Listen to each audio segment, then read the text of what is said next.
Pasta কিভাবে রান্না করব। পাস্তা সিদ্ধ করে নিয়েছি, তেলের সাথে পেঁয়াজ ভেজে নিয়েছি, আদা রসুন, গরম মশলার গুঁড়ো, তারপর মাংস, সয়া সস দিয়ে মাংস দিয়েছি, পাতাকপি, মটর সিং, এখন ফুলকপি।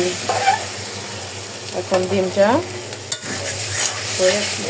হয়ে আসলেই ডিমটা দিয়ে দিব।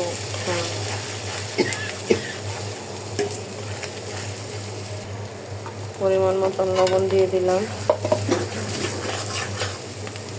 এখন টমেটো সস দিয়ে দিব।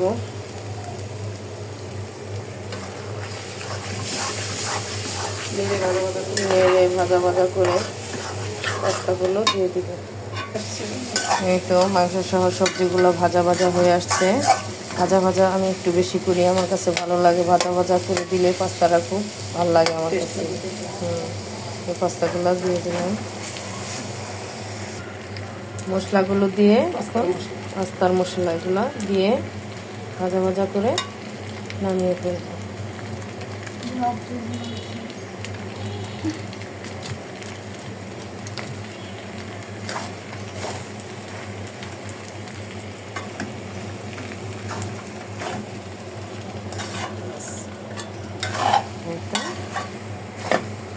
পাস্তা